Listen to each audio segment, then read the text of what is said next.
Hammaga assalomu alaykum do'stlar. Sizlar bilan Ochiqboy Gaming. Bugun sizlar bilan juda muhim bir yangilikni o'zbek tilida tushuntirib bermoqchiman. Yaqinda PUBG Mobile Ligi haqida rasmiy ma'lumot e'lon qilindi. Lekin ko'pchilik uni nomini ko'rib, bu eski PUBG Mobile Lite'ning yangi versiyasi yoki yangilanishi deb o'ylayapti. Aslida o'zi PUBG Mobile Ligi bilan Lite'ni o'rtasida juda ko'p chalkashlik bor. Shuning uchun men PUBG Mobile tomonidan berilgan rasmiy ma'lumotni o'zbek tiliga tarjima qildim. Hozir sizlar bilan ushbu rasmiy videoni to'liq o'zbek tilida tomosha qilishingiz mumkin. Videoni boshlashdan oldin o'zimni Telegram kanalimni aytib o'taman. Telegram kanalimga o'tsanglar, PUBG Mobile Lite'ga konfiglar, cheatlar va odam ko'rsatadigan eskilarni tashlab qo'yaman va PUBG Lite haqida eng oxirgi yangiliklarni aytib qo'yaman. Bemalol video opisiyanida yoki kommentariyada Telegram kanalimni silkasini qo'llaraman, o'tib obuna bo'lib qo'yishingiz mumkin. Hamma bilan salomlashaman. Men Rick, PUBG Mobile produseri.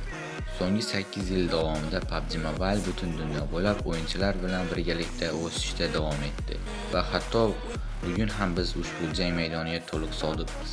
Biz ko'proq resurslarni investitsiya qilishda, tajribani yaxshilashda va PUBG Mobile'ni ko'proq o'yinchilarga ko'proq yo'llar bilan yetkazishda davom etyapmiz. Bugun men sizlar bilan muhim bir narsani baham ko'rishda xursandman. Yangi ilova PUBG Mobile Lite. Biz uchun PUBG Mobile Lite bu kichikroq tajribaga ega, kichikroq o'yin yaratish emas. Bu yuqori sifatli PUBG Mobile standartlarini saqlab qolgan holda o'yinchilarning o'ynashini yengilroq va qulayroq usulini taqdim etishdir. Biz turli o'yinchilarning ehtiyojlari turlicha ekanligini bilamiz. Ba'zi o'yinchilar eng boy kontent, eng yuqori sifatli o'yin va o'yin taklif qiladigan barcha narsalar bilan to'liq PUBG Mobile tajribasini xohlashadi. Bunday o'yinchilar uchun PUBG Mobile eng yaxshi tanlov bo'lib qoladi. Ammo ba'zi o'yinchilar jang maydoniga tezroq kirishni, ko'proq xotira saqlashni, qurilmaning yuklamani kamaytirishni xohlashadi. Aynan shuning uchun biz PUBG Mobile Lite'ni yaratmoqdamiz. PUBG Mobile Lite bu PUBG Mobile'ning tezroq va moslashuvchanroq kirish xohlaydigan o'yinchilar uchun mo'ljallangan yangi versiya. Dastlabki yuklab olish Androidda atiga 1 GB atrofida, iOSda 2 GB dan kamroq. Birinchi o'yiningizdan oldin hech qanday majburiy yuklab olish paketi yo'q. Yuklab olish tugagach, siz to'g'ridan-to'g'ri jang maydoniga kirishingiz mumkin. Biz PUBG Mobile Lite'ni yanada moslashuvchanroq qildik. O'ynash uslubingizga qarab qaysi qo'shimcha modullarni yuklab olishingizni tanlashingiz mumkin. Shu bilan birgalikda PUBG Mobile Lite hali ham PUBG Mobile tajribasi bilan bog'liq. Klassik Erangel xaritasi, tomonlar va asosiy jang tizimlari PUBG Mobile'ga moslab ishlab chiqarilgan. Shuning uchun jang tajribasi haqiqiy va mukammal bo'lib qoladi. Agar sizda allaqachon PUBG Mobile akkauntingiz bo'lsa, u bilan PUBG Mobile Lite'ga kirishingiz mumkin. O'z buyumlaringizni o'tkazishingiz mumkin. Shunda sizga yoqadigan kiyimlardan foydalanishda davom etasiz. Shuningdek, do'stlaringiz bilan PUBG Mobile'da birlashishingiz mumkin. Shunda otryadingiz hech qanday ijtimoiy to'sqinlarsiz birga qoladi. Kelgusi PUBG Mobile Lite hali ham PUBG Mobile bilan birgalikda yangilanib boradi. Shunda o'yinchilar yangi kontentdan birgalikda bahramand bo'lishi mumkin. Biz PUBG Mobile Lite'ni shu yil oxirida rasman chiqishini maqsad qilyapmiz.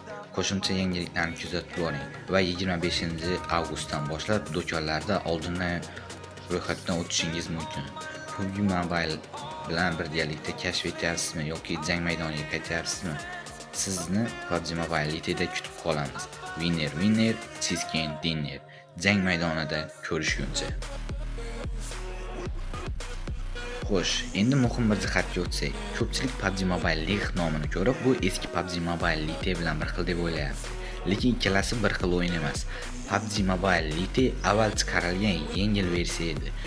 PUBG Mobile League esa hozir rasman e'lon qilingan yangi loyiha. Rasmiy videoda ham League PUBG Mobile bilan bog'langan yangi yengil tajriba sifatida taqdim etildi. Ya'ni uni shunchaki eski Lite'ning qaytishi deb qabul qilish bu noto'g'ri. Ya'ni bir muhim jihat bor. Rasmiy ma'lumotga ko'ra, Liga PUBG Mobile bilan birgalikda rivojlanadi va yangilanadi.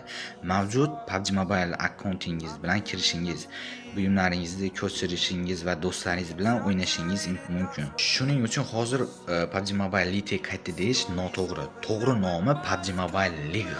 O'yin rasman chiqqach, uni PUBG Mobile Lite'dan barcha farqlarini ham alohida aytib o'tamiz va solishtirib video obzor qilamiz. Xullas, hammaga rahmat.